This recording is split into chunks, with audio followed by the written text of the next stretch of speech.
নমস্কার, শুভ সন্ধ্যা। উপস্থিত সকল শ্রোতাকে আমি পৌলমী মোদক, মোদক ট্রেনার একাডেমির পক্ষ থেকে সকলকে স্বাগত জানাচ্ছি। আজকে অধিবেশনে রিসার্চ পেপার প্রেজেন্টেশন হবে। বিষয়বস্তু হলো অধ্যাপক শান্তিনাথ ঘোষ বিরচিত স্বরূপ প্রদর্শনাম নাটকে প্রতিফলিত ধর্মীয় ভাবনা। এই বিষয়ে যিনি উপস্থাপনা করবেন তিনি হলেন শ্রীমতী মল্লিকা বণিক। তিনি চাকদা কলেজে সংস্কৃত বিভাগের অধ্যাপিকা। বর্তমানে তিনি বোলপুর সিকাম স্কিল ইউনিভার্সিটি থেকে প্রফেসর নিখিলেশ চক্রবর্তী মহাশয়ের তত্ত্বাবধানে তার গবেষণার কাজ করছেন। আমি শ্রীমতী বণিককে অনুরোধ করছি তার আজকের উপস্থাপনা শুরু করার জন্য।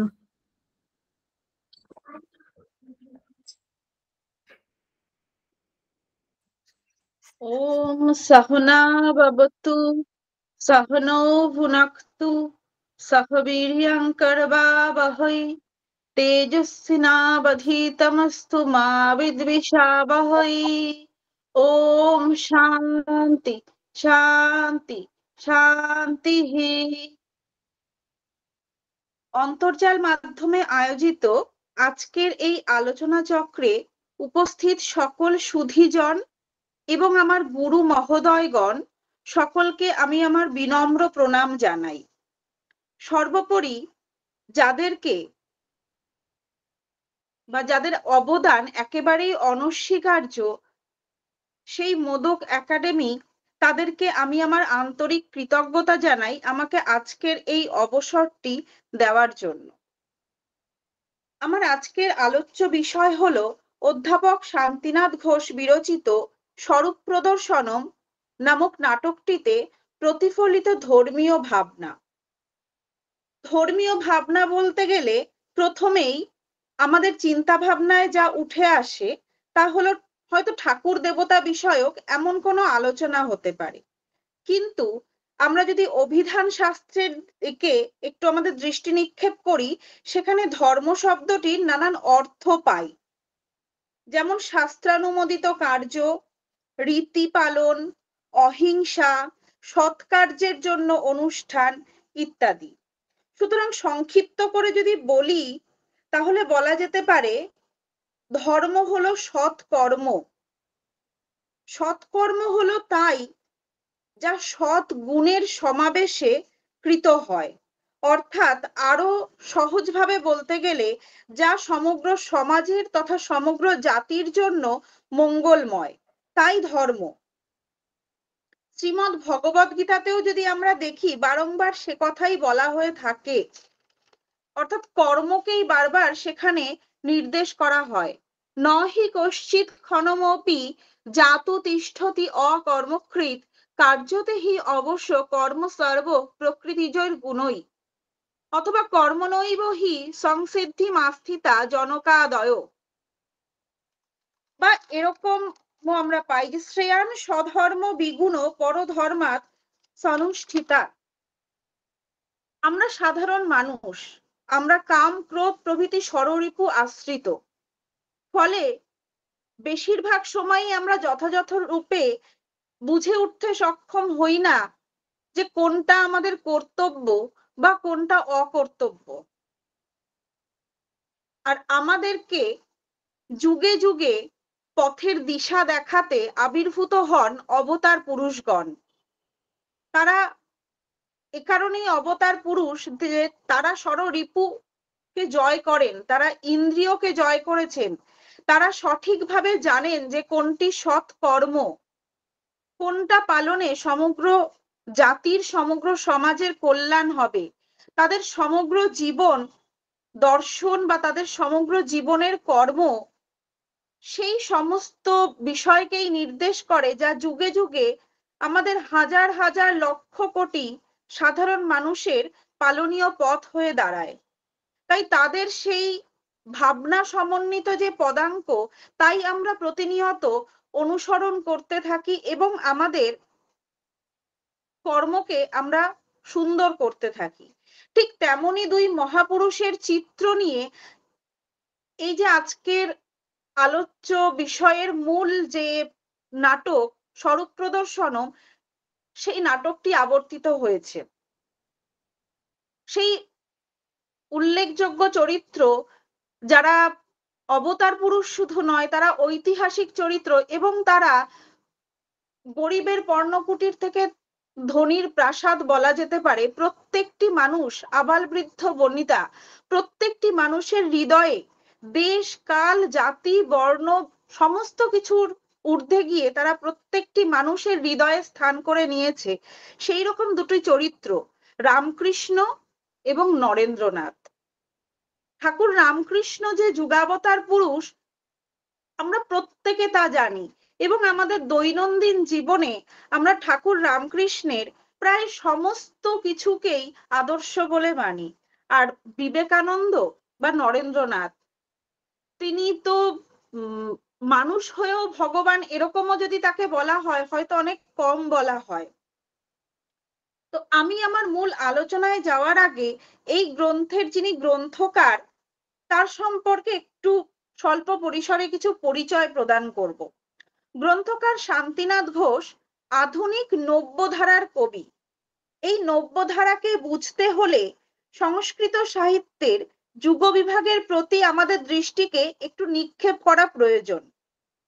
পৃথিবীর প্রাচীনতম ভাষা এই দেবভাষা বা আর্য ভাষা। পরম্পরাক্রমে একে মূলত 4টি পর্যায়ে বিভক্ত করা যেতে পারে: প্রাচীন বৈদিক সাহিত্য, অর্বাচীন বৈদিক সাহিত্য, ধ্রুপদী সংস্কৃত সাহিত্য এবং লৌকিক বা কথ্য সংস্কৃত সাহিত্য। প্রথম দুটি বিভাগের মধ্যে আছে বেদের সংহিতা ভাগ, ব্রাহ্মণ, আরণ্যক, উপনিষদ এবং সূত্র সাহিত্য। তৃতীয় পর্যায়ে আসে রামায়ণ ও মহাভারত। বিদ্বৎ মহল আবার এগুলিকে সাধু সাহিত্য বা শিষ্ট সাহিত্য নামে অভিহিত করতেও স্বচ্ছন্দ বোধ করে থাকেন। এই পর্ব বিভাগের একেবারে অন্তিম তথা চতুর্থ পর্যায়, যেটাকে আমরা লৌকিক সাহিত্য বা কথ্য সংস্কৃত সাহিত্য বলে জানি, এই পর্যায়ে মহাকবি ভাস, অশ্বঘোষ, কালিদাস, ভারবী, শ্রীহর্ষ, মাঘ এই সকল কবিদের রচনা আমরা পাই। এই চতুর্থ যে অধ্যায়টি, চতুর্থ যে বিভাগটি, সেটি এই সময় থেকে শুরু হয়ে আজ অবধি কিন্তু তার ধারা সমভাবে বহমান। পরবর্তীকালে সময়ে দেখা যায় যে একাধিক মহান ব্যক্তিত্ব সমূহের লেখনী নিঃসৃত ফসলে এই পর্যায়টি ক্রমাগত সমৃদ্ধ হয়ে চলেছে।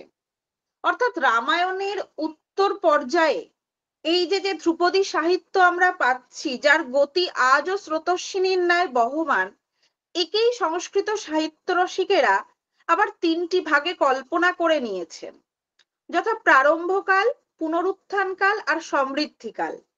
মোটামুটি 1850 খ্রিস্টাব্দ থেকে এই সময়কালের একটা বিভাগ হয়েছে। 1850 থেকে 1900 এই সময়কালটা প্রারম্ভকাল হিসেবে চিহ্নিত হয়েছে। 1901 থেকে 1947 খ্রিস্টাব্দ সময়কালটা পুনরুত্থান কাল নামে চিহ্নিত হয়েছে, এবং 1947 থেকে শুরু করে আজ পর্যন্ত সমৃদ্ধিকাল নামেই চিহ্নিত হচ্ছে। বর্তমান আজকের যে আলোচনা সত্র, তার যেটি মূল আধার গ্রন্থ অর্থাৎ স্বরূপ প্রদর্শনম এবং সেই গ্রন্থকার শান্তিনাথ ঘোষ, উভয়েই এই সমৃদ্ধিকালের অন্তর্ভুক্ত। মেদিনীপুর জেলার আকবরপুর গ্রামে 1940 সালের 26শে জানুয়ারি শীতলচন্দ্র ঘোষ এবং সিন্ধুবালা ঘোষের কনিষ্ঠ সন্তান রূপে জন্মগ্রহণ করেন শান্তিনাথ ঘোষ। মেদিনীপুরের নতুক বিবেকানন্দ বিদ্যা মন্দির এবং বীরসিংহ ভগবতী বিদ্যালয় থেকে তার প্রাথমিক ও উচ্চ প্রাথমিক স্তরের বিদ্যা শিক্ষা সমাপ্ত হয়। এরপর তিনি কলকাতার স্কটিশ চার্চ কলেজ থেকে আইএ পাশ করেন। সংস্কৃত কলেজ এবং কলকাতা বিশ্ববিদ্যালয় থেকে সংস্কৃত বিষয়ে সাম্মানিক এবং স্নাতকোত্তর স্তরের বিদ্যার্জন করেন। এরপর শুরু হয় তার কর্মজীবন। কর্মজীবনের প্রারম্ভে তিনি বেশ কিছুদিন হাওড়ার শালকিয়া হিন্দু স্কুলে শিক্ষকতা করেন। এরপর কলকাতার সিটি কলেজে দীর্ঘদিন ব্যাপী তিনি অধ্যাপনায় রত থাকেন। এরপর তিনি নারাজল রাজ কলেজে অধ্যক্ষের দায়িত্ব পালন করেন বেশ কিছু বছর।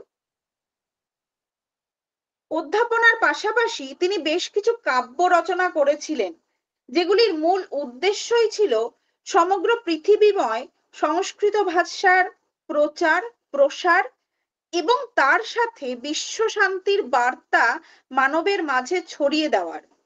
প্রায় 15টি কাব্য তিনি রচনা করেছিলেন, যেগুলির 12টি সংস্কৃত ভাষায় এবং 3টি বাংলা ভাষাকে অবলম্বন করে। তার রচিত এই নাটকগুলি রবীন্দ্র সদন, শিশির মঞ্চ, মহাজাতি সদন সহ কলকাতার বাইরে তথা রাজ্যের বাইরে ত্রিপুরা, রাজস্থান, বারাণসী, ইন্দোর ইত্যাদি শহরগুলিতে বিভিন্ন সময়ে একাধিকবার কেবলমাত্র মঞ্চস্থ হয়েছে তা নয়, গুণীজন কর্তৃক যশ লাভও করেছে। তার এই রচনা নিজ গুণেই ভারতবর্ষের গণ্ডির মধ্যে সীমাবদ্ধ থাকেনি, সেই গণ্ডিকে অতিক্রম করে নেপাল, লন্ডন, সুইজারল্যান্ড ইত্যাদি স্থানেও একইভাবে মঞ্চস্থ হয়ে বিভিন্ন সুধীজন বিদ্বজ্জন কর্তৃক প্রশংসা ধন্য হয়েছে। ওয়ার্ল্ড পিস মিশনের বার্তা নিয়ে অধ্যাপক Shantinath Ghosh Paris, Venice, Rome, Bangladesh প্রভৃতি দেশে শান্তির বার্তা এবং আদর্শ প্রচারে প্রয়াসী হয়েছিলেন।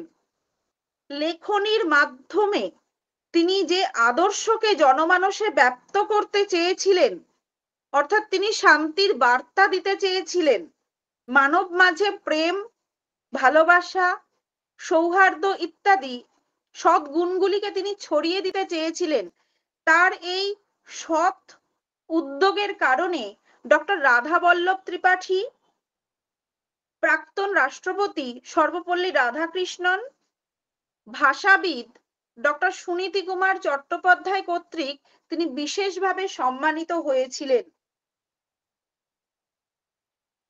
ঈশ্বরের নিকট মানব সমাজের সর্বাঙ্গীন কল্যাণ কামনা, সৌভ্রাতৃত্বের আহ্বান এবং বিশ্ব শান্তি স্থাপনের উদ্দেশ্য নিয়েই তার রচিত বহু গ্রন্থের মধ্যে একটি উল্লেখযোগ্য গ্রন্থ হলো স্বরূপ প্রদর্শনম। স্বরূপ প্রদর্শনম অর্থাৎ স্বরূপের প্রদর্শনম, স্বরূপ দেখানো। স্বরূপ বলতে আত্মস্বরূপ, অর্থাৎ আমরা বেদ, উপনিষদ, দর্শন শাস্ত্র প্রভৃতিতে বারংবার যে আত্মস্বরূপ, নিজেকে জানার কথা বলা হচ্ছে, নিজের আত্মাকে জানার কথা বলা হচ্ছে, পরমাত্মার কথা বলা হচ্ছে, পরম ব্রহ্মের কথা বলা হচ্ছে, সেই পরম ব্রহ্ম, সেই পরমাত্মা বা ভগবান, আমরা তাকে যে নামে ডেকেই শান্তি পাই না কেন, তাই হচ্ছে স্বরূপ। কারণ ঠাকুর রামকৃষ্ণ তিনিও বারংবার বলছেন কথামৃততে যে আগে নিজেকে চেনো, তুমি যদি নিজেকে না চেনো তুমি জগৎকে চিনতে পারবে না, নিজেকে চিনতে হবে তোমায়।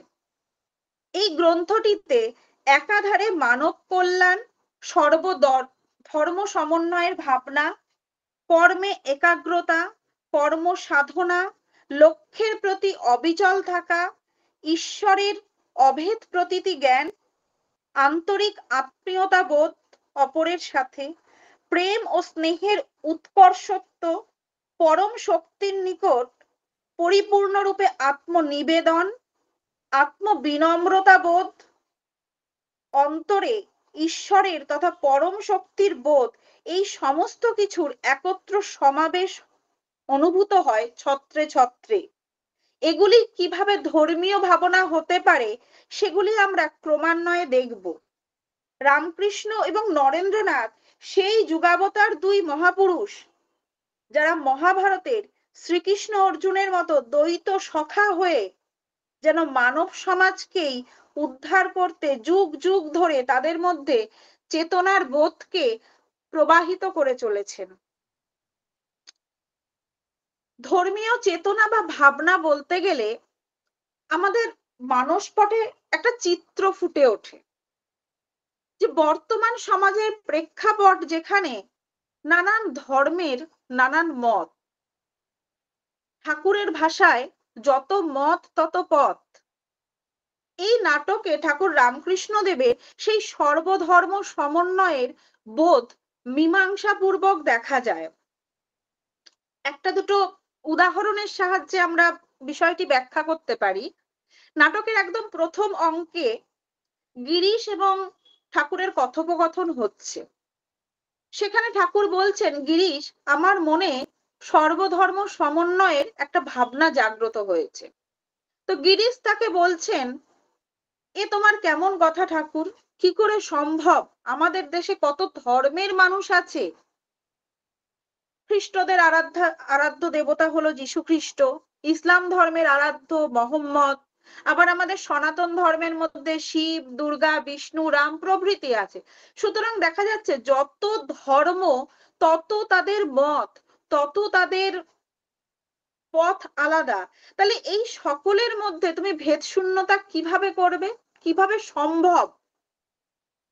আর সমস্ত ধর্মের ধর্মযাজক, ধর্মগুরু, বড় বড় ধার্মিক, তারা তো পৃথক।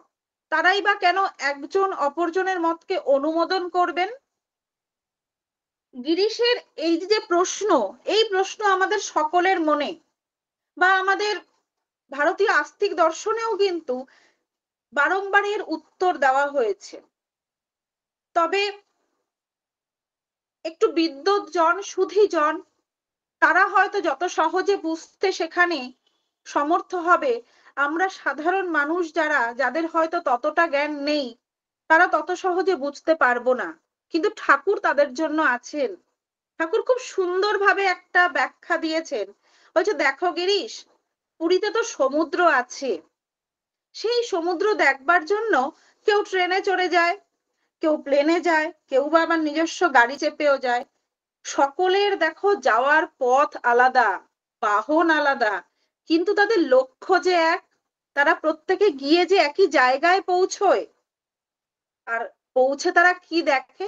একই সমুদ্র দেখে। সমুদ্রের কিন্তু আলাদা রূপ নেই, কোনো ভিন্নতা নেই, অভিন্ন সমুদ্র দেখে। তো ঈশ্বর দর্শনের ক্ষেত্রেও এই একই ব্যবস্থা। এই যে ভাবনা বোধ, আমরা যদি ধর্মীয় ভাবনা বলি, তো এই যে ব্যাপার যে পরমাত্মা এক, সমগ্র জীবন ব্যাপী, সমগ্র বিশ্বব্যাপী পরমাত্মা আছেন। তিনি এক, তিনি অভিন্ন। বারংবার উপনিষদ গুলোতে আমরা যে কথা দেখতে পাই যে অহং ব্রহ্মাস্মি, বা পরম ব্রহ্ম সমস্ত কিছুকে পরিব্যাপ্ত করে আছে। আমরা সকলে সেই পরম ব্রহ্মের মধ্যে নিহিত আছি। তো তিনি কিন্তু এক বা অভিন্ন। তো এই যে আমাদের ভাবনা চিন্তার সংকীর্ণতার গণ্ডি থেকে আমরা যে মুক্ত হই, বৃহত্তর ক্ষেত্রে যে ভাবতে পারি খুব সহজে, সাধারণভাবে, সাবলীলভাবে, সেই পথ কিন্তু ঠাকুর দেখাচ্ছেন। সত্যি কথা বলতে গেলে যা নির্বাণ লাভ, যা মোক্ষ প্রাপ্তি, যা জান্নাত পাওয়া, যা আত্মদর্শন, যা অজ্ঞানকে দূরীভূত করে, যা ঈশ্বর প্রাপ্তি, এই প্রত্যেকটা তো একই বিষয়। প্রত্যেকে তো ভিন্ন নয়, সব এক। সেই পরম ব্রহ্মের উপলব্ধি, যেখানে দেশ, কাল, জাতি, বর্ণ, ধর্ম নির্বিশেষে আমরা প্রত্যেকে এক। এরপরে একটা পয়েন্ট তুলে ধরবো এখানে, যে ঈশ্বরের রূপ সাকার না নিরাকার? এটা সত্যিই একটা বিরাট বড় প্রশ্ন। আমরা বিভিন্ন ধর্মের মানুষ যেমন আছি, আমরা কেউ সাকার পুজো করি, কেউ নিরাকার পুজো করি ধর্মভেদে। আবার শুধু যদি সনাতন ধর্মের মধ্যে আসি, সেখানেও দেখি দ্বৈতবাদী দর্শন, অদ্বৈতবাদী দর্শন, কেউ সাকার রূপকে মান্য দিচ্ছে, আবার কেউ নিরাকার পরম ব্রহ্মের আরাধনা করছেন। তাহলে আমরা যারা সাধারণ সংসারী মানুষ, তাদের কাছে এই প্রশ্নটা খুব বারংবার চলে আসে। আর সহজভাবে বলতে গেলে এটা আমাদের কাছে খুব কনফিউশনের একটা বিষয়, যে তাহলে ভগবানকে যে আমরা আরাধনা করব, ঈশ্বরকে চাইবো, তাকে কোন রূপে চাইবো? তাকে সাকার রূপে চাইবো না নিরাকার রূপে চাইবো? এখানে গিরিশ ঘোষ কিন্তু আমাদের সেই সাধারণ মানুষের একজন প্রতীক মাত্র। তার মনে যে প্রশ্নগুলো জাগ্রত হচ্ছে সেগুলো আমাদের প্রত্যেকের মনে থাকে। তাই সর্বধর্মের এই যে সমন্বয়ের যে সহজ ব্যাখ্যা ঠাকুর করলেন, তা কিন্তু আমাদের খুব সুন্দরভাবে বোধগম্য হলো। তো গিরিশের মুখ থেকেই গ্রন্থকার আরেকটি প্রশ্ন করাচ্ছেন। বলছেন যে ঠাকুর, আপনি তো জগজ্জননীর সাকার রূপের উপাসনা করেন, আবার যারা ব্রাহ্ম ধর্ম অবলম্বী তারা ব্রহ্মের নিরাকার রূপের উপাসনা করেন। তাহলে এই দুটি পথের মধ্যে কোনটি যথার্থ? দুটোই তো একসাথে ঠিক হতে পারে না, কারণ তর্ক বলে ভগবান সাকার আবার নিরাকার, এরম তো হতে পারে না। এরম ভাবনা করতে গেলে তাহলে তো সেটা মিথ্যা রূপে প্রতিপন্ন হবে। গিরিশের মনের এই যে সংশয়, আমাদের মনেও আমরা ভেবে দেখলে এই সংশয় কিন্তু চলে আসে। এখানেই তিনি যুগাবতার পুরুষ, যে তিনি এরও নিরসন করলেন এবং এত সহজভাবে করে দিলেন যে আমাদের আর কোনো সংশয় থাকলো না। ঠাকুর উত্তর দিয়ে বলছেন, অষ্টম অঙ্কে তিনি বলছেন যে দেখো গিরিশ, শঙ্করাচার্যের অদ্বৈত সাধনায় ব্রহ্মচর্য তত্ত্ব নিরাকার রূপে স্বীকৃত হয়েছে, আবার বিশিষ্টাদ্বৈতবাদীদের মতে ভগবান সাকার, তারা মূর্তি স্বীকার করেছে। পরমেশ্বর নিরাকার, তাই তিনি আপন ইচ্ছা অনুযায়ী যে কোনো রূপ ধারণ করতে পারেন। সাংসারিক ভক্তদের পক্ষে ঈশ্বরের সাকার রূপের সাধনা তুলনায় অনেক কম কষ্টের। সাকার সাধনায় যদি কেউ সিদ্ধি লাভ করতে পারে তবেই সে নিরাকারের সাধনায় প্রবৃত্ত হতে পারে, কারণ নিরাকারের সাধনার মার্গ অনেক বেশি কঠিন। তাই এই পথ দুটির মধ্যে কোনো বিরোধ নেই, এর কোনোটি মিথ্যা নয়, দুটি ভাবনাই যথার্থ। এই একই রকম বক্তব্য আবার কথামৃতের প্রথম খণ্ডতেও পাওয়া যায়, যেখানে একজন নিরাকারবাদী ভক্ত তাকে প্রশ্ন করেছেন যে আচ্ছা ঠাকুর, সাকার পুজো, মাটিতে গড়া ঠাকুর পুজো, এইসব কি আদৌ ভালো? উত্তরে তিনি বলছেন, তোমরা সাকার মানো না, তা বেশ বেশ, তোমাদের পক্ষে মূর্তি নয় ভাবটাই তো আসল, তা তোমরা টানটুকুই নেবে, যেমন কৃষ্ণের উপর রাধার টান, ভালোবাসা। সাকারবাদীরা যেমন মা কালী মা দুর্গার পুজো করে, মা মা বলে কত ডাকে, কত ভালোবাসে, তারা সেই ভাবতেই লবে, মূর্তি নাই বা মানলে। এই যে তিনি সহজ সরল ভাবে সাধারণের মতন করে সাধারণের কাছে গিয়ে তাকে বোঝাচ্ছেন, ফলে এখানে আমাদের হয়তো দর্শন শাস্ত্র পড়ে একই জিনিসই আমরা জানতে পারবো, কিন্তু সেখানে অনেক কঠিন ভাবে বা হয়তো অনেক কঠিন শব্দের মতন করে সেখানে হয়তো অনেক কিছুর মধ্যে দিয়ে আমাদের যেতে হয়, যে সবটা হয়তো আমাদের মতন সাধারণ মানুষ আমরা যারা বুঝে উঠতে পারি না। কিন্তু ঠাকুরের এই বক্তব্য আমাদের কাছে খুব সহজ সাবলীল ভাবে ফুটে ওঠে, এখানে আমাদের আর কোনো দ্বিধাদ্বন্দ্ব থাকে না। আবার একটু যদি আমরা ভেবে দেখি, দেখতে পাবো যে সত্যিই তো যারা যোগী বা সন্ন্যাসী হন তাদের কিন্তু কোনো মূর্তির প্রয়োজন হয় না। তারা হিমালয়ের কোলে বসে প্রকৃতির মধ্যে থেকে তারা সেখানে ধ্যানে বসতে পারেন, তাদের কোনো মূর্তির প্রয়োজন হয় না।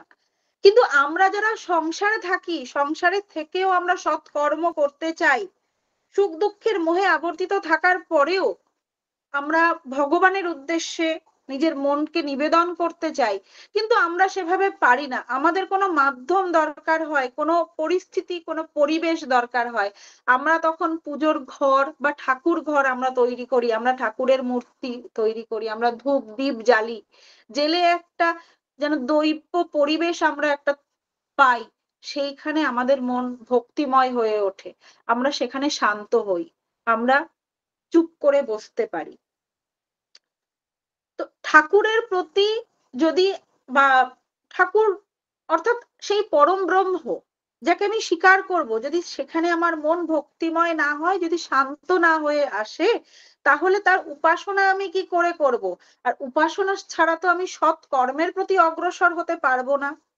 তাই ঈশ্বরের সাকার নিরাকার এই রূপের ভেদদ্বন্দ্ব যখন দূরীভূত হয়, তখন প্রশ্ন জাগে মনে, আচ্ছা, তাহলে ঈশ্বরের নিকট এই যে যে ধ্যান বা উপাসনার কথা বলা হচ্ছে, তা তো অত্যন্ত কঠিন এক বিষয় নিশ্চয়ই হবে।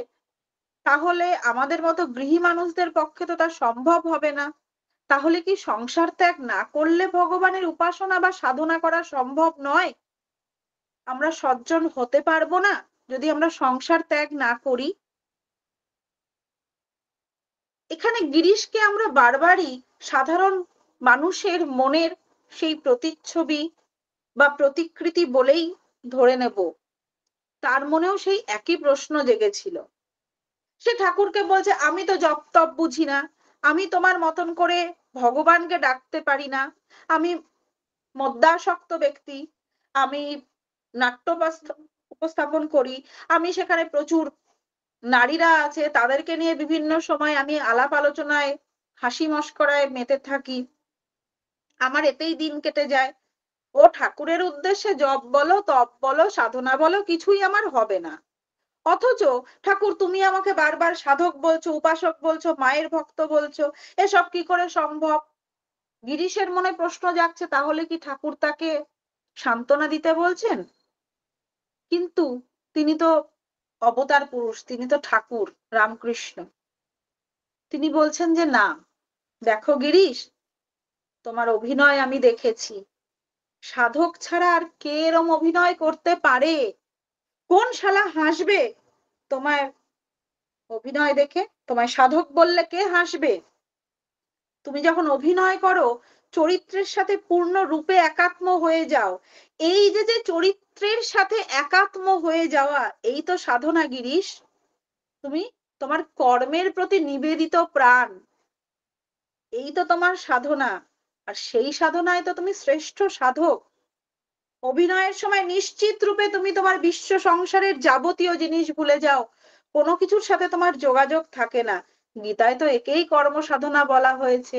তাহলে এখানে আমরাও দেখতে পাচ্ছি যে ঠাকুর কিন্তু নিজে মুখে বলে দিচ্ছেন, গীতাতে যেখানে যাকে কর্ম সাধনা বলা হচ্ছে, কর্মকে যথার্থ রূপে পালন করলে যাকে ধর্ম বলছে, ঠাকুর সেই কথাই বলে দিলেন গিরিশকে উদ্দেশ্য করে সকলের জন্য, যে তোমার কর্মের প্রতি তুমি যদি সৎ থাকো, কর্মের প্রতি নিষ্ঠাবান হও, তোমার কর্মের সাথে তুমি যদি একাত্মবোধ করো, তবেই তোমার উপাসনা হয়ে যায়।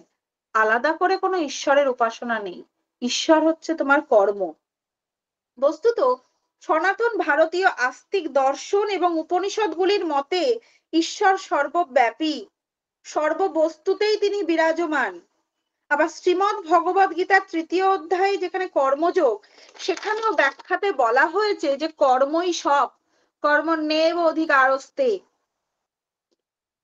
যে কোনো ব্যক্তি যদি যথার্থ রূপে তার যে কর্ম, সেই কর্ম যদি সে নির্বাহ করতে পারে, অর্থাৎ নিজ কর্মের সাথে নিজেকে যদি একাত্ম রূপে মিলিয়ে দিতে পারে, তবেই তার সাধনা, তবেই তার উপাসনা হয়, এবং সেখানেই তার মানব জীবনের ধর্মের পালন করা হয়। ঠিক একই কারণেই যখন কুরুক্ষেত্রের যুদ্ধের প্রাক্কালে বিপক্ষে সমস্ত আত্মীয় পরিজন গুরু সকলকে দাঁড়াতে দেখে অর্জুন বিষাদগ্রস্ত হয়ে পড়লেন, তার হাত থেকে গান্ডীব খসে পড়ল, সেই সময় শুধুমাত্র তাকে তার কর্মের প্রতি উদ্বুদ্ধ করতে, তার কর্মকে তাকে স্মরণ করিয়ে দিতেই কিন্তু এই সমগ্র শ্রীমদ্ ভগবদ গীতা, শ্রীকৃষ্ণ তাকে তার কর্মকে স্মরণ করিয়ে দিচ্ছেন। বারংবার সেখানে তিনি বলছেন যে তোমার কর্মের পালন তোমাকে করতে হবে, এটাই তোমার ধর্ম, কর্ম পালনটাই ধর্ম। উপনিষদের যে তত্ত্ব এবং ভারতীয় আস্তিক দর্শন সম্প্রদায়, তারা বারংবার নানান ভাবে একটা কথা ব্যক্ত করে যে পরম ব্রহ্ম এক, অভিন্ন, সে নিরাকার। সেই পরমাত্মার অংশ আমরা সকলে, সমস্ত জীবাত্মাই মোক্ষ লাভ করলে পরমাত্মায় মিশে একীভূত হয়ে যায়। এ সকল তো গেল শাস্ত্রীয় তত্ত্ব কথা। এসব বাক্য শাস্ত্রজ্ঞ বিদ্বানেরাই কেবলমাত্র বোধগম্য করতে পারবেন, সেটাই স্বাভাবিক। কিন্তু আমরা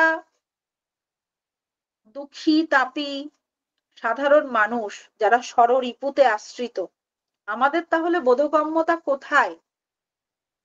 এরও উত্তর আমরা পাবো ঠাকুর রামকৃষ্ণদেবের জীবন দর্শনে। এই নাটকটিতেই আমরা দেখি ঠাকুর রামকৃষ্ণ আদ্যাশক্তির সেই রূপকে পরম স্নেহ ভরে মা মা বলে ডাকছেন।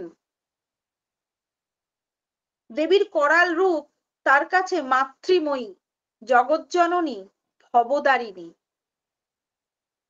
ভগবানকে যদি ভয়, ভীতি, নিয়ম এই সমস্ত জিনিসের এই কঠিনতার বেড়াজাল থেকে মুক্ত করে মা বলে তার কাছে নিজেকে সমর্পণ করে দেওয়া যায়, তাহলে তিনি যে মাতৃময়ী হয়ে ভক্তকে সন্তান বলে কোলে টেনে নেবেন তা বলাই বাহুল্য। স্বয়ং রামকৃষ্ণ তার প্রমাণ। তিনি কখনো গিরিশ, কখনো সুরেন্দ্রনাথ, কখনো হৃদয়কে বারংবার বলছেন, মা কি আমার একার রে, মা আমাদের সকলের। হৃদয়কে তিনি বলছেন, ও তুই ওই বেটির সাথে কথা বলছিস, বল বল বল, ও বেটির সাথে একা না হলে কথা বলা যায় না। অর্থাৎ এই যে মানে ভগবানকে ভয় ভীতি করে তাকে দূরে সরিয়ে না রেখে তাকে নিজের করে তাকে মা বলে তার কাছে এই যে নিজেকে সঁপে দেওয়া, এই শিক্ষাই যেন তার জীবন দর্শন বারংবার দেয়। তিনি সকলকেই মায়ের সন্তান বলছেন। নরেন্দ্রনাথ যখন তার কাছে বারংবার আসছে, নরেন্দ্রনাথের এই চিন্ময়ী রূপ তিনি চান, তিনি মৃন্ময়ী রূপ মূর্তিকে বিশ্বাস করেন না, এই মূর্তির মধ্যে আদৌ ভগবান আছে কথা তিনি বিশ্বাস করতে চান না। তাকে বারংবার তিনি বলছেন, তুমিও মায়ের সন্তান, মা আমাদের সকলে, তুমি মায়ের কাছে যাও।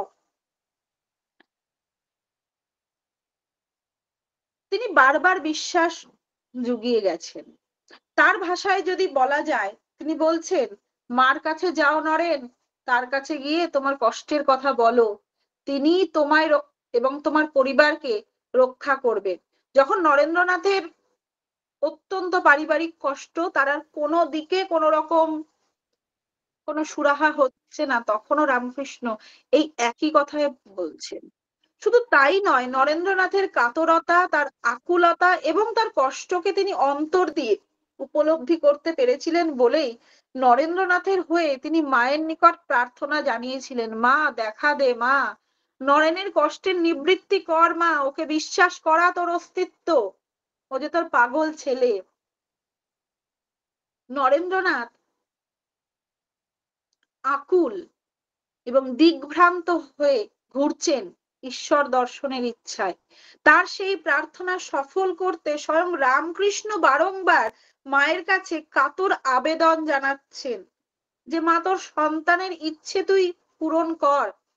সুতরাং বলাই বাহুল্য যে এ প্রার্থনা অবশ্যই মঞ্জুর হবে। আর বহু পরবর্তী সময়ে বিবেকানন্দের সেই যে বাণী, জীবে প্রেম করে যেই জন সেই জন সেবিছে ঈশ্বর, তিনি বলেছেন, কিন্তু রামকৃষ্ণদেব বহু পূর্বে নিজের জীবন দর্শন দিয়ে সেই কর্মকে করে দেখিয়েছেন। সৎ কর্ম, সৎ গুণ, তার একটা বড় দিক হচ্ছে একাগ্র চিত্ত এবং আত্মনিবেদন। বর্তমান এই নাটকটি শেখায় কিভাবে নিজের কর্মের প্রতি সমর্পিত প্রাণ হতে হয়, কিভাবে লক্ষ্যে অবিচল থাকতে হয়, কিভাবে চিত্তকে একাগ্র করতে হয় নিজের লক্ষ্যে। কয়েকটি ছোট ছোট উদাহরণ দেব এ বিষয়ে, যাতে সরলীকৃত করা যেতে পারে। গিরিশকে বারবার বলছেন সাধক উপাসক, গিরিশ স্বীকার করছে না। গিরিশ বলছে, না ঠাকুর, এ হয় না। ঠিক একটু আগে যে কথাটা বললাম সে কথাই তিনি বলছেন যে তুমি যখন অভিনয় করো, তোমার অভিনয়ের মধ্যে তোমার কর্মের মধ্যে তুমি একাত্ম হয়ে যাও, তোমার সাথে বিশ্ব সংসারের বিন্দু মাত্র যোগ থাকে না।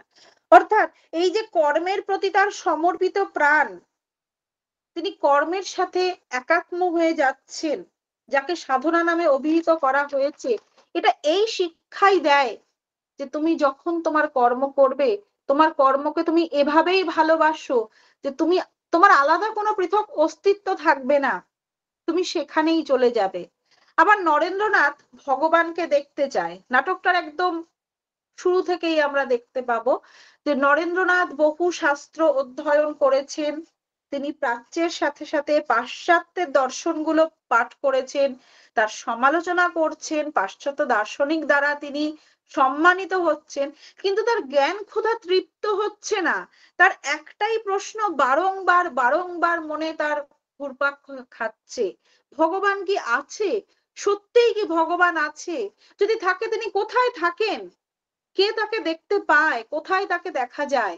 ফলে তিনি তার এই প্রশ্নের উত্তর দিগ্ভ্রান্তের মতন খুঁজে চলেছেন। তার কলেজের অধ্যাপকগণ, অন্যান্য দার্শনিকগণ, এমনকি নাম না জানা জনৈক সন্ন্যাসী হেস্টিক সাহেব, সকলের কাছে তিনি ছুটে বেড়াচ্ছেন এই প্রশ্নের উত্তর পাওয়ার জন্য। তার জীবনের একটাই উদ্দেশ্য, তাকে রামকৃষ্ণের কাছে পাঠাচ্ছেন হেস্টিক সাহেব, কিন্তু রামকৃষ্ণকে প্রথম দর্শনেই দেখছে গান শুনে ভাববিহ্বল হয়ে সে নাচ করছে। তার মনে হচ্ছে এই লোকটার মাথা খারাপ, লোকটা ঠিক নয়, পাগল। কিন্তু তার কাছেও সে নিজে পাগলের মতন বারংবার ছুটছে। অর্থাৎ এই যে তার যে বিদ্যা, তার প্রশংসা, কোনো কিছুই, রামকৃষ্ণ তাকে শিবের অবতার বলে প্রশংসা করছেন, কিন্তু সেই সমস্ত কোনো কিছুতেই তিনি যাচ্ছেন না, তার মধ্যে এগুলোর কোনো কিছুই ছাপ ফেলছে না। তার চিত্তের একাগ্রতার উৎকৃষ্ট নিদর্শন আমরা পাই নাটকটির সপ্তম অঙ্কে, যেখানে দেখা যায় যে তার পিতা অকস্মাৎভাবে মারা গেছেন। সেই সুযোগে কিছু দুর্জন আত্মীয় পরিজন যারা ছিল তাদের জমি বাড়ি টাকা পয়সা সব নিয়ে নিয়েছে। নিজের মা ভাই বোনের গ্রাসাচ্ছাদনটুকু যে করবে এই রকমও কোনো অবস্থা তার নেই।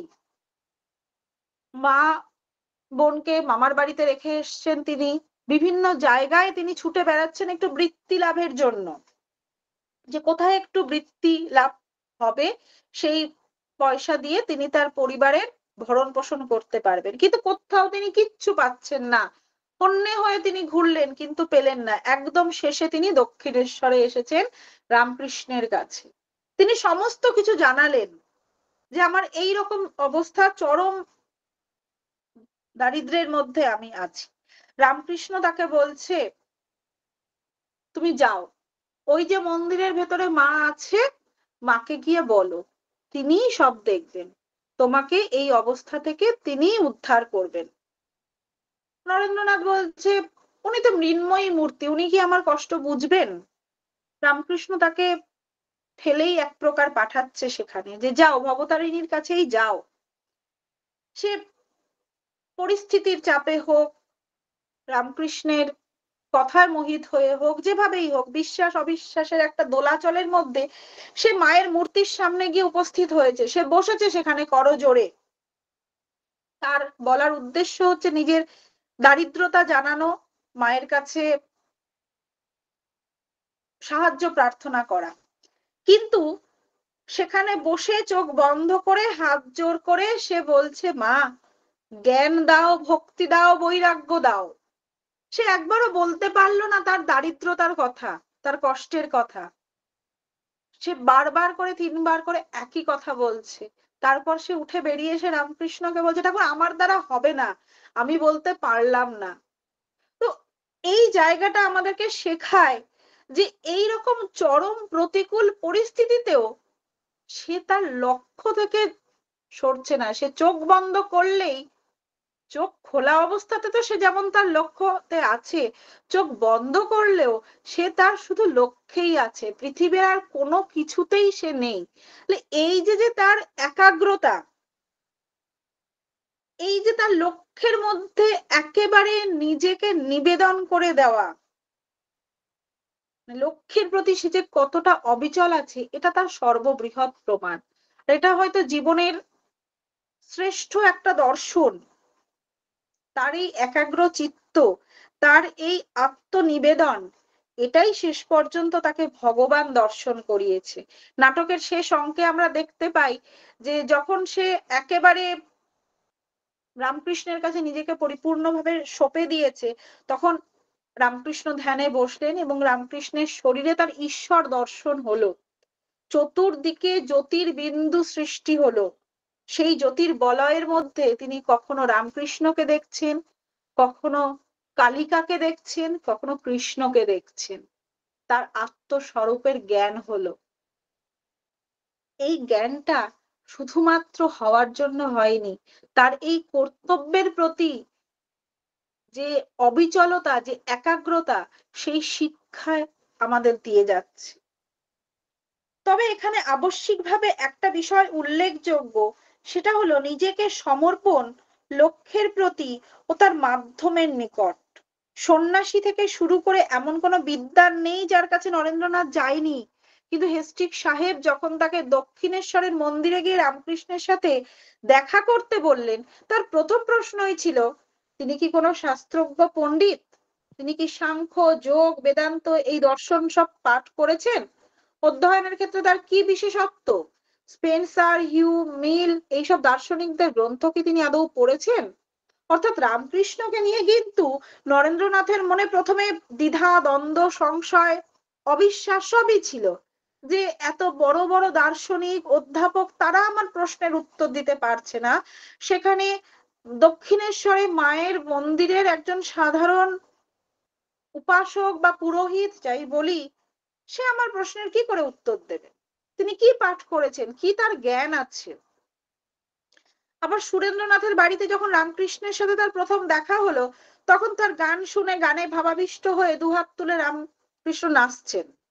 সেই অবস্থায় তাকে দেখে নরেন্দ্রনাথ কেন, যে কোনো মানুষেরই পাগলবোধ হবে, নরেন্দ্রনাথেরও তাই হয়েছে। রামকৃষ্ণ যখন তাকে দক্ষিণেশ্বরে আসতে বলেছে, সে সংশয় প্রকাশ করেছে, বলেছে আচ্ছা ঠিক আছে, আমি সুযোগ পেলে যাব। কিন্তু যেতে তাকে হয়েছে।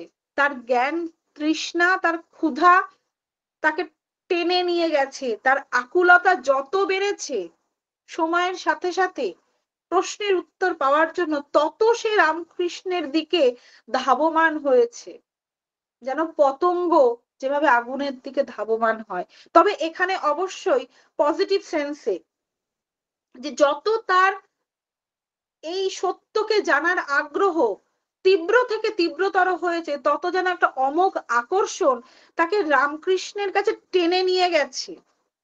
তাই একদম শেষের দিকে অষ্টম অঙ্কের শেষে দেখা যায় যে তিনি, তার ব্যাকুলতা এতটাই মানে কাতরতায় পরিপূর্ণ হয়ে গেছে, সে রামকৃষ্ণকে সে পাগল বলে ঠাউরেছিল, যার শিক্ষাগত যোগ্যতা নিয়ে বিরাট প্রশ্ন ছিল, যার কাছে তার আস্তে চরম অবিশ্বাস ছিল, তাকে বলছে, ঠাকুর আমি তোমার চরণের দাস, তুমি আমায় গ্রহণ করো, তুমি আমায় দেখাও। ঠাকুর বলছে, আমি কি দেখাবো রে? বলছে, তুমিই পারো, তুমিই সব। মহাভারতে শ্রীকৃষ্ণ যেমন অর্জুনকে দিব্য চক্ষু দিয়েছিল, দিব্য চক্ষু দিয়ে তাকে বিশ্বরূপ দেখিয়েছিল, সব জ্ঞান করিয়েছিল, তুমি আমাকে সেইভাবে দিব্য চক্ষু দাও, তুমিই পারবে। পরমানন্দময়ী জগন্মাতার যে জ্যোতির্ময় রূপ, যার তুমি উপাসনা করো, তুমি আমাকে সেই রূপ দেখাও, তুমি নিজেই তোমার শরীরে সেই রূপ ধারণ করো, করে তুমি আমার হৃদয় মন্দিরে প্রবেশ করো। এই যে তার যে আকুলি বিকুলি কাতরতা, যাই আমরা বলি না কেন, এই যে তিনি নিজেকে পরিপূর্ণরূপে সঁপে দিলেন লক্ষ্যের প্রতি, শুধু একাগ্র চিত্ত থাকলে হবে না। একাগ্র চিত্তের উৎকৃষ্ট নিদর্শন যেমন রামকৃষ্ণের সাথে সাথে এখানে নরেন্দ্রনাথের চরিত্রে আমরা দেখতে পাচ্ছি, তার এই যে আত্মনিবেদন, পরিপূর্ণরূপে সমর্পণ, সেটাও আমরা দেখতে পাচ্ছি। তাকে বলে দিতে হয়নি যে রামকৃষ্ণ তোমার গুরুদেব, তুমি সেখানে যাও, তুমি তার শিষ্য হও। তার অন্তরের আকুতি নিজেকে রামকৃষ্ণের শিষ্য করে দিয়েছে। তিনি নিজেকে রামকৃষ্ণের চরণের দাস বলে উল্লেখ করছেন। তিনি পক্ষান্তরে শুধু যে আপনি আমার গুরু এ কথা বললেন না, তিনি নিজেকে দাস বলে নিজেকে তার কাছে সঁপে দিলেন। এই যে সমর্পণ, এই যে সঁপে দেওয়া, এই সমর্পণ, এই একাগ্রতা, এই আত্মনিবেদন, এটাই একজন সাধারণ মানুষকে অসাধারণ করে তোলে। কেউ আমরা অসাধারণ নই, আমরা সবাই সাধারণ। পরমাত্মার অংশ প্রত্যেক মানুষের মধ্যে আছে, যদি আমরা দর্শন মানি, যদি আমরা উপনিষদ মানি যে আমরা সকলেই সেই পরম ব্রহ্মের অংশ স্বরূপ, আমাদের সকলের মধ্যে সেই অসাধারণত্ব আছে, শুধু প্রয়োজন একাগ্রতা দিয়ে, আকুলতা দিয়ে, সর্বোপরি ইচ্ছা শক্তি দিয়ে তাকে জাগ্রত করা। সেই জাগরণের কাজ যে সঠিকভাবে করতে পারে, পরিপূর্ণ মাত্রায় করতে পারে, তিনি সাধারণ থেকে অসাধারণ হয়ে ওঠেন, তিনি পুরুষ থেকে যুগাবতার পুরুষ হয়ে ওঠেন। তো নরেন্দ্রনাথের এই যে আত্মনিবেদন, এটা দেশ কাল জাতি ধর্ম বর্ণ সমস্ত কিছুর গণ্ডিকে অতিক্রম করে সমগ্র মানব জাতিকে এই একটা শিক্ষা দেয়, যাকে আমরা বলি আজকের যুগে হাতে কলমে শিক্ষা। সেই শিক্ষা নরেন্দ্রনাথের এই জীবন দর্শন। সৎ কর্ম বা সৎ জীবন দর্শন হওয়ার আরেকটি বিরাট বড় গুণ দরকার, সেটা হলো বিনম্রতা বোধ। সেটাও কিন্তু এই নাটক প্রতি ছত্রে আমাদেরকে দেখান। কোনো উদ্দেশ্য, কোনো মহৎ কর্ম, কোনো কিছুই ততক্ষণ পর্যন্ত মহৎ আখ্যা পেতে পারে না যতক্ষণ না পর্যন্ত কর্তার মধ্যে প্রয়োজনীয় বিনম্রতা বোধ আসে। শান্তিনাথ ঘোষ মহাশয়ের স্বরূপ প্রদর্শনম এই নাটকটিতে এই বিনম্রতা বোধের পাঠ আমরা প্রতি ছত্রে পাই। গিরিশ, রামকৃষ্ণ, নরেন্দ্রনাথ, সুরেন্দ্রনাথ, হৃদয়, প্রত্যেকটি চরিত্র, এমনকি নরেন্দ্রনাথের পিতা বিশ্বনাথ দত্ত, সমস্ত চরিত্র যেন হাতে ধরে নবশিক্ষার্থীর মতো করে পাঠককে শেখায় কিভাবে বিনম্র হতে হয়। যে রামকৃষ্ণের ডাকে সাড়া দিয়ে মৃন্ময়ী মূর্তির মাতা সজীব হয়ে স্বয়ং ভোগ গ্রহণ করেছিলেন বলে বিশ্ববাসী বিশ্বাস করে, সেই রামকৃষ্ণ হৃদয়কে বলেছেন, আমি কি করে পুজো করে দেব বল, পুজোর তো আমি মন্ত্রতন্ত্র কিছুই জানি না, আমার ত্রুটিযুক্ত পুজো দেখে রানীমা যদি রেগে যান। অর্থাৎ তার কাছে ভগবান মা, মায়ের কাছে সন্তানের কোনো আবরণের দরকার হয় না, শুধু মা ডাক, অন্তরের ভাবই যথেষ্ট। তিনিও বিনম্রভাবে বলছেন, আমি তো কিছুই জানি না, আমি কি করে ঠাকুরকে ডাকবো। আবার যে রামকৃষ্ণ গিরিশকে সর্বধর্ম সমন্বয়ের বোধ করাচ্ছেন, সাকার নিরাকার ভেদে ঈশ্বর সাধনার কথা বলছেন, শঙ্করাচার্যের অদ্বৈত সাধনার কথা বলছেন, বিশিষ্টাদ্বৈতবাদীদের মত ব্যাখ্যা করছেন, সেই রামকৃষ্ণ বারংবার বলছেন, আমি নিতান্তই অশিক্ষিত, শাস্ত্রাদি কিছুই জানি না। অথচ আমরা যদি কথামৃত পড়ি, দেখবো বারংবার তিনি বলছেন গীতা পড়ো, উপনিষদ পড়ো।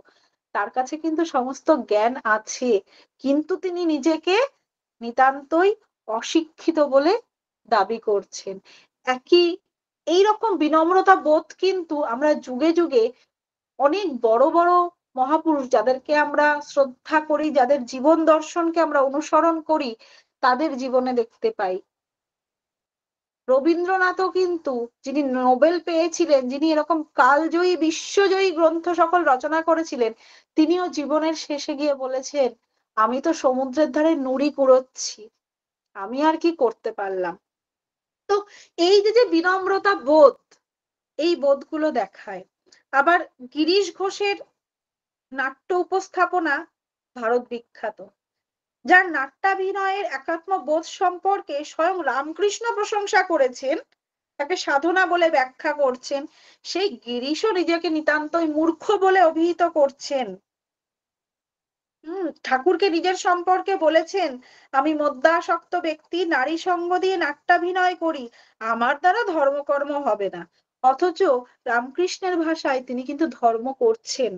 আবার নরেন্দ্রনাথ যখন প্রথম পরিচয় যখন জানতে পেরেছে উনি গিরিশ ঘোষ, তাকে জিজ্ঞেস করছেন, আচ্ছা আচ্ছা, আপনি সেই প্রখ্যাত নাট্যকার গিরিশ ঘোষ?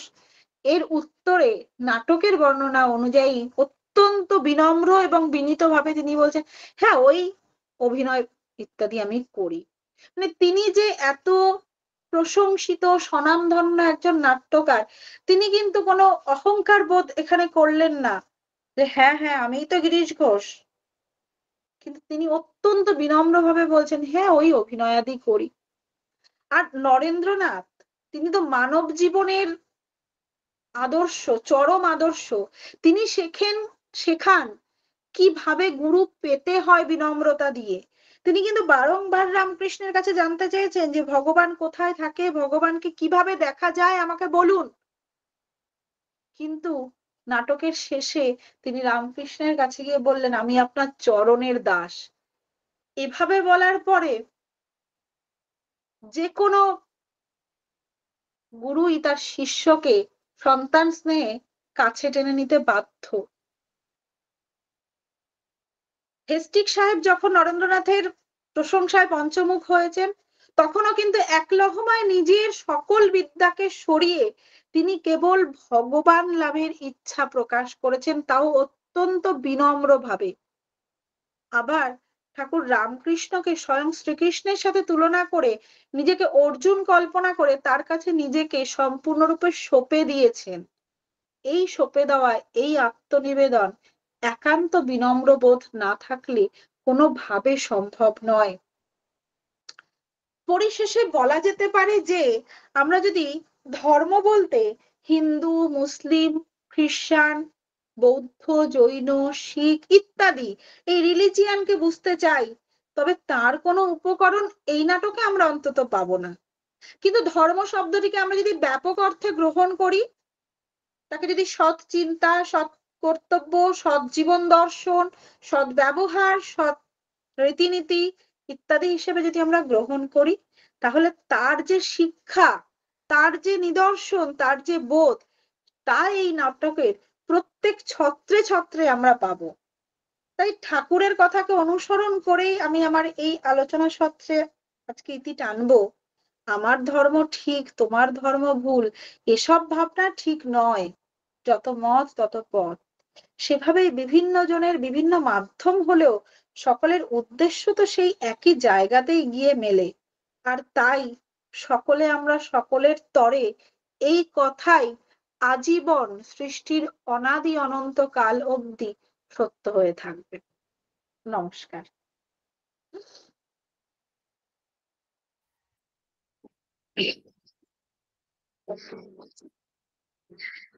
ধন্যবাদ। খুব সুন্দর একটা উপস্থাপনা এবং একটা প্রচ্ছন্ন মানে স্বরূপ প্রদর্শনও খুব সুন্দরভাবে সেটা আমরা উপলব্ধি করতে পারলাম যে প্রত্যেকটা চরিত্রের পেছনে বা তার যে মূল সত্তা সেটাকে কিভাবে তুলে ধরা হয় সেই নাটকের মধ্যে দিয়ে। আমি এখন আপনার যিনি অধ্যাপক প্রফেসর নিখিলেশ চক্রবর্তী মহাশয়কে অনুরোধ জানাবো কিছু বলার জন্য।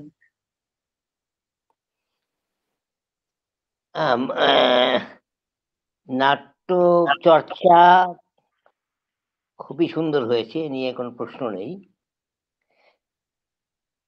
সবচেয়ে বড় কথা, নাট্যকার যিনি শান্তিনাথ ঘোষ, তিনি আমাদের প্রত্যেকেরই পরিচিত, খুবই পরিচিত, এবং আমার বিশিষ্ট পরিচিতি ওনার সঙ্গে আছে। একটি কথা, রামকৃষ্ণ বিবেকানন্দ, গিরিশ ঘোষ, এই সমস্ত আমাদের কাছে অতি পরিচিত চরিত্র। আর তাদের বিশ্লেষণ যেভাবে মল্লিকা করেছে খুবই খুবই যুক্তিযুক্ত। এবারে তাকে ধরে রাখার কোনো প্রশ্ন নেই। এবং এর সঙ্গে একটা জিনিস শেষে ব্যক্ত করেছে যে ধর্ম সংক্রান্ত বিষয়ে, যে আমরা তো কাকে কি, কেউ বলছে পানি, কেউ বলছে জল, কেউ বলছে বাটার, যে যাই বলুক না কেন, সে তো গিয়ে তো এক জায়গায় তো মিশছি, মেশায় তো কোনো পার্থক্য নেই। কিন্তু সেখানে একটি জিনিস সবচেয়ে বড় কথা, নাট্যকার যেটা দেখিয়েছেন, যেটা বলেছে খুব ভালোভাবে, বিনম্রতা। বিনম্রতা না থাকলে আমরা ওই যে বলে না, তো শিক্ষে হয়েছে বটে, দীক্ষে হয়নি বাবা। ওই জন্য বলে শিক্ষে দীক্ষে হয়েছে, হয়তো জিনিসটা হয়তো খুবই গ্রাম্য গ্রাম্য বলে মনে হয় না, এই শিক্ষার সঙ্গে দীক্ষার যদি মিলন না ঘটে তাহলে শিক্ষা হয় না, দীক্ষার জোরে শিক্ষাটা হয়। রামকৃষ্ণদেব তো দেখিয়েছেন, দেখো আমি তো শিক্ষিত নই। আরে শিক্ষা কি ওই দুটো চারটে বই পড়লে কি শিক্ষা হয় নাকি? যদি তার সারমর্ম না বুঝি, তার যে অন্ত ব্যাপারটা যদি না বুঝি, তাহলে সেখানে শিক্ষাটা পরিপূর্ণভাবে শিক্ষা অংশে বিরাজ করে না। সবচেয়ে বড় কথা যে এই শিক্ষার সঙ্গে নম্রতার সঙ্গে একটা একান্ত মিল আছে। সংস্কৃতে একটি শ্লোক আছে, নমন্তি ফলিনো বৃক্ষা নমন্তি গুণিনো জানা। ফলি বৃক্ষ সে নত হয়, এই নত ভাবটা তো নেই আমাদের। আমরা দুটো চারটে পাতে পড়ি, পড়ে দেখায় যে আমরা কত জানি, কিছুই জানি না। ঠিক এমনই কথা ছান্দোগ্য উপনিষদে এই শ্বেতকেতু তিনি তার এই শিক্ষা পেয়ে এসছেন, আরুণীপুত্র শ্বেতকেতু, তা তিনি গুরুগৃহে গিয়ে শিক্ষা করে এসছেন এবং সেখান থেকে তিনি স্নাতক অবস্থায় ফিরেছেন এবং প্রত্যেকটা বিষয়ে টক টক টক টক করে উত্তর দিচ্ছে, টক টক করে উত্তর দিচ্ছে। বাবা দেখলেন, আরুণী দেখলেন, আরে এই তো আমার ছেলেকে তো আমি পড়তে পাঠিয়েছি, একটু অহংকারী হয়ে এসছে। এই যে অহংকারটা, যে সে অহংকারকে যদি না ভাঙতে পারি তাহলে কিন্তু শিক্ষাটা হয়েছে কিনা বুঝতে পারবো না। ঠিক সেই দিকে হাঁটলেন তার পিতা, বলে বাবা তুমি এমন তত্ত্ব জানো, এমন তত্ত্ব শুনেছো, এমন তত্ত্ব জেনেছো, যাকে জানলে পর সমস্ত কিছু জানা যায়, যাকে শুনলে পর সমস্ত কিছু শোনা যায়, যাকে দেখলে পর সমস্ত কিছু দেখা যায়। বলে বাবা, বাবা কি প্রশ্ন করলো?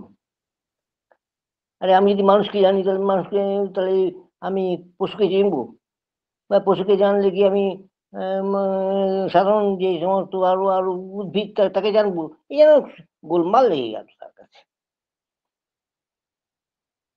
চুপ করে আছে। যে ছেলে অনুচ্চারণ মানি ভুবু, অনুচ্চারণ মানি, একটা বেদ বিষয়ে সে অত্যন্ত অভিমানী হয়েছিল, যা যা বলছে তা বলে দিচ্ছে, তা হচ্ছে না। এই সাধারণ প্রশ্নে সে ছেলে কাত হয়ে গেল। সে যে বলছে, বাবা এই জিনিসটা আমাকে আচার্যদেব বলেননি। তো কেন বলেননি? যে উনি হয় জানেন না বলেননি, অথবা আমি তার উপযুক্ত নই বলে তার জন্য বলেননি। প্রথমত জানেন না বলেননি, এই প্রসঙ্গটা আসে না। আমি ততক্ষণ পর্যন্ত উপযুক্ত হইনি বলেই তিনি এর উত্তর দেননি আমাকে। তাপ্পিতেও আপনি আমাকে সেই উপদেশ দিন যার দ্বারা আপনার এই যে তত্ত্বের উপলব্ধি হয়। এটি হচ্ছে কথা। তুমি শিক্ষিত হয়ে এসছো, বড় বড় তোমার ডিগ্রি আছে, সবই আছে, সব ঠিক, কিন্তু সবের ডিগ্রির কাছে এই তত্ত্বটা, এটা আরো আটমোস্ট ডিগ্রি, এর অত্যন্ত পরমার্থিক দিক আছে, সেটুকু তুমি জানো না। তুমি অবিদ্যার আড়ালে তুমি মোহগ্রস্ত হয়ে আছো। অতএব শিক্ষার সঙ্গে দীক্ষার একটা বিশেষ যোগ আছে, এবং নাট্যকার শান্তিনাথ ঘোষ মহাশয় তিনি সেটা উপলব্ধি করে আজকে জীবন দর্শনের ক্ষেত্রে যে আকুলতা, ব্যাকুলতা, যে একাগ্র ভাব, বিনম্র ভাব দেখাতে যেন গুরু শিষ্য এক হয়ে গেছে। এরা মানে কে কাকে দেখবে, কে কাকে ভাসাবে, সে চিন্তায় তারা মশগুল হয়ে গেছে। আজকে আমরা এই বার্তা শুনে আজকে ভালো লাগলো। এই অবক্ষয়ের যুগে যদি এই বার্তা আসে, তাহলে আমার মনে হয় সারা পৃথিবী যেন একটা ছত্রের তলায় আসবে, যেখানে পরম সখ্য, পরম মিত্রতা এবং দারিদ্র্য আসবে আমাদের এই তথাকথিত শিক্ষার ক্ষেত্রে। এই তথাকথিত শিক্ষায় হয়তো আমি স্পুটনিক পাঠাচ্ছি, অন্য ইয়েতে গ্রহে সবই পাঠাচ্ছি, যদি দীক্ষা যদি না থাকে, তাহলে সেই শুষ্ক বিদ্যা আমাদের জীবনে কোনো উপকার সাধন করতে পারে না। এ কথা ঔপনিষদিক সত্য, এবং সেই সত্যের বার্তা নাট্যকার যথাযথভাবে দিয়ে আজকে এক স্বরূপপ্রদর্শনম এই নাটকটি লিখে আজকে বাস্তব যারা বাদী তাদের কাছে একটা সমুজ্জ্বল দৃষ্টান্ত রেখে গেছেন যে তুমি দীক্ষিত হও। শিক্ষিত তো হচ্ছই, দীক্ষিত না হলে তোমার শিক্ষার যে একটা পারমার্থিক দিক একটা আছে, তার কিন্তু প্রকাশের যে স্পর্শ তুমি পাবে না। যাই হোক, এটাতে নিয়ে অনেক কিছু বলার আছে। প্রত্যেকে আমি তো রামকৃষ্ণ মিশনের সঙ্গে যুক্ত, তার মানে এই নয় আমি একদম রামকৃষ্ণায়িত তো আমি নই, কিন্তু দূর থেকে আমি তো নিরানন্দ পুরুষ, সকলেই তো আনন্দযুক্ত পুরুষ। তা আমি সেই নিরানন্দ পুরুষ হয়ে সেই আনন্দযুক্তদের কাছে চেয়ে থাকি যে হ্যাঁ, তাদের যে স্পর্শ, তাদের যে অভিমানহীন যদি স্পর্শ থেকে থাকে, যদি থেকে থাকে বলছি এই কারণে, কারণ তার মধ্যে সেই স্পর্শটুকু পাওয়া খুব মুশকিল হয়ে দাঁড়িয়েছে এখন।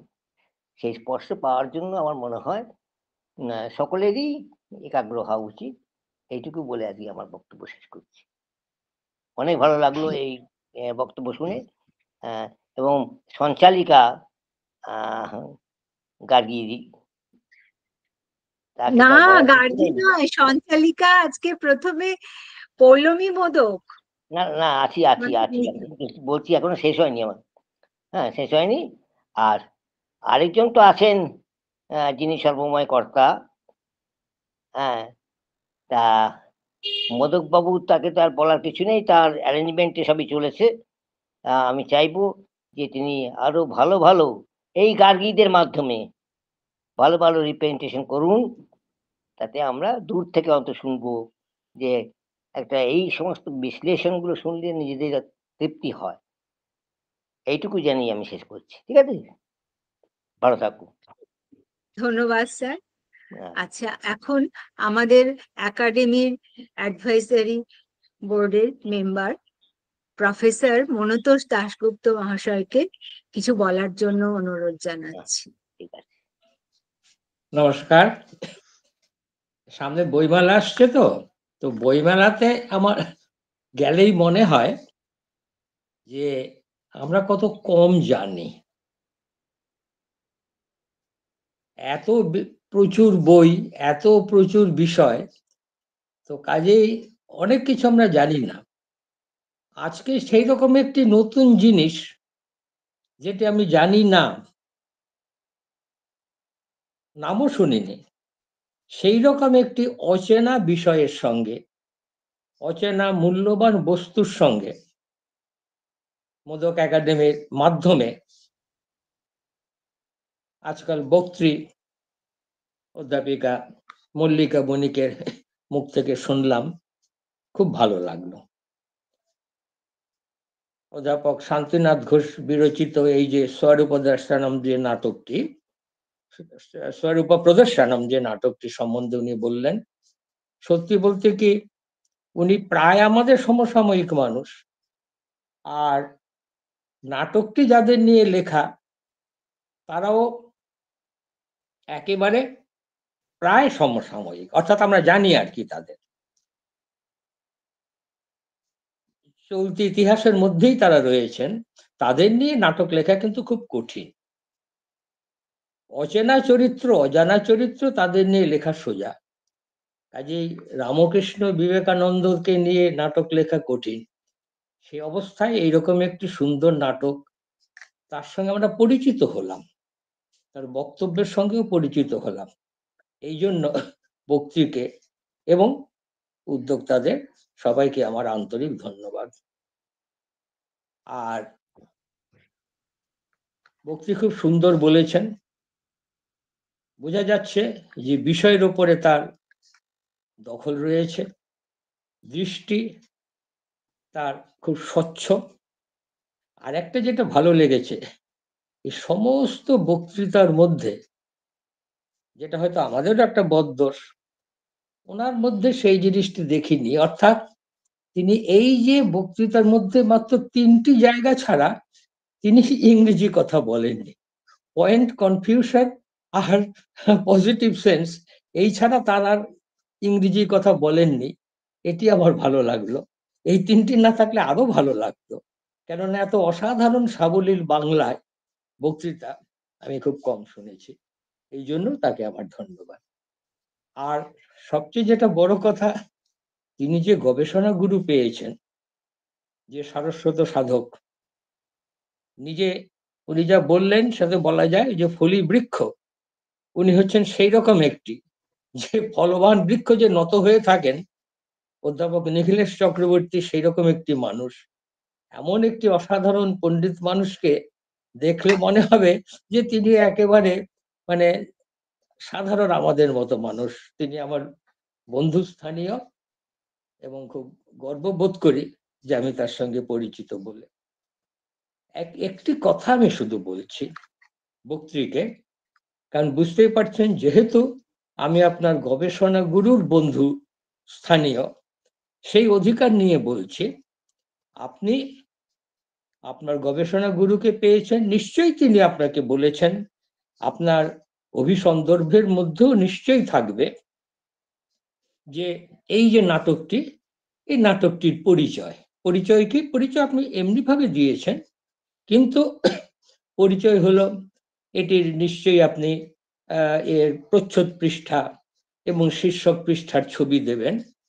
আমাদেরও একটু ঔৎসুক্য থেকে গেল যে এই বইটি ধরুন আমরা কেউ যদি এটি সংগ্রহ করতে চাই, পারবো কিনা, অর্থাৎ এর প্রকাশক কে, কত সালে প্রকাশিত হয়েছিল, কোন জায়গার থেকে প্রকাশিত হয়েছিল, অর্থাৎ প্রকাশককে, এইগুলো কিন্তু বলে দেওয়াটা নাটকের জন্য যারা শ্রোতৃবৃন্দ তাদের পক্ষে প্রয়োজনীয়।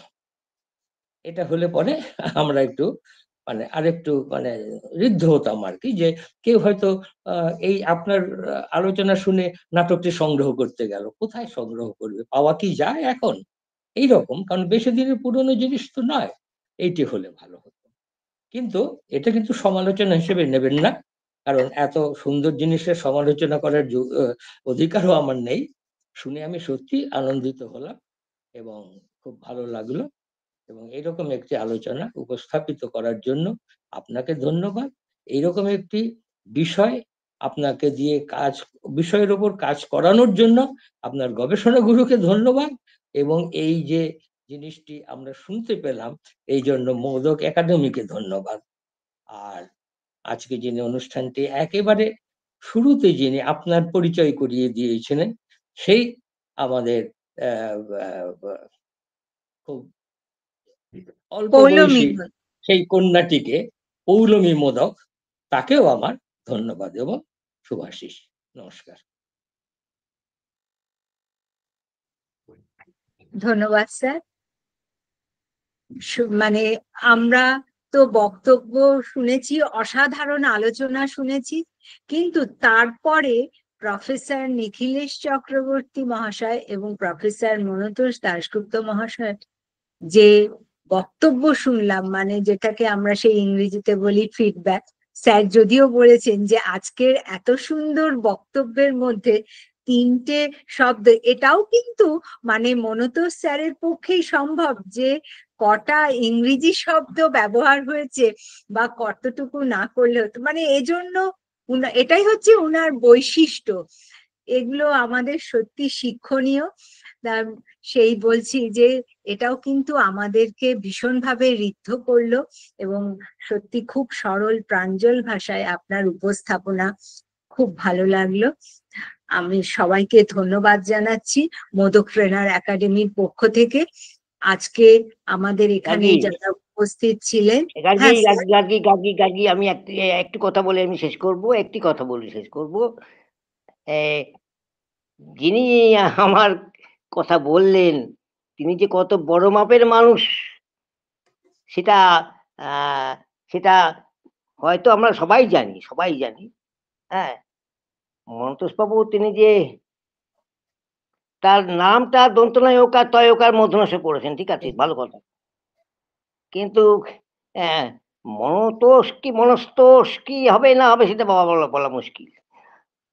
কিন্তু কথাটা হচ্ছে কি, এনার কাছে এই এই যে উপনিষদগুলো আমি অবাক হয়েছি। এই যে কেমিস্ট্রির ব্যক্তি, রসায়নের ব্যক্তি, তবে রসায়ন ব্যক্তি তিনি রসকে যথাযথ তিনি উপলব্ধি করেছেন।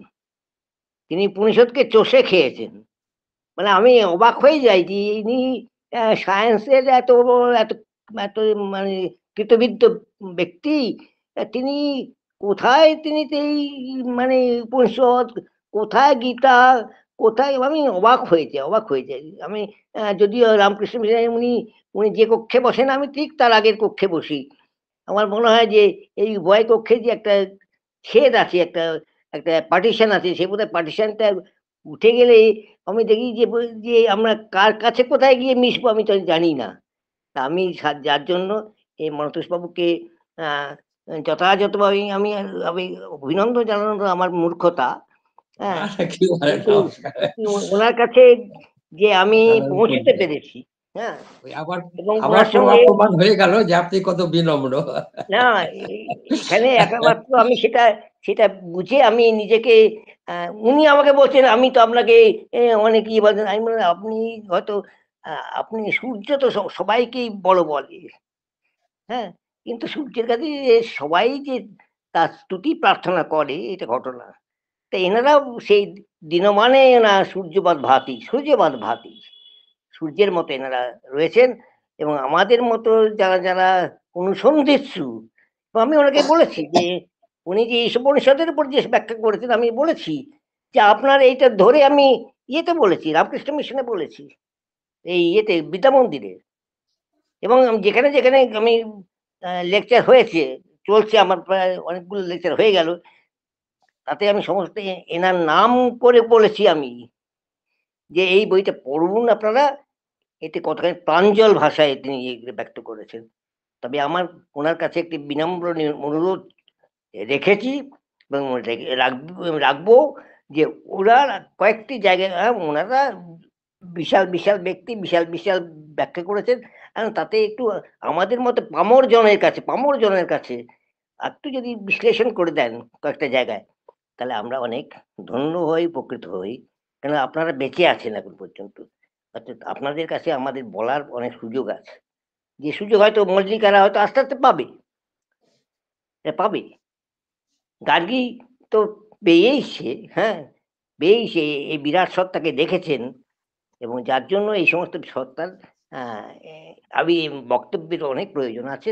এবং আমি ওনার কাছে অত্যন্ত বিনয়ের সঙ্গে স্বীকার করছি যে ওনার মতো মানুষের সঙ্গে পরিচয় হয়ে আমি নিজে খুবই উপকৃত হয়েছি। ধন্যবাদ। আমি সেম টু ঠিক আছে। You also. আচ্ছা, আজকে সকলকে অনেক ধন্যবাদ একাডেমির পক্ষ থেকে।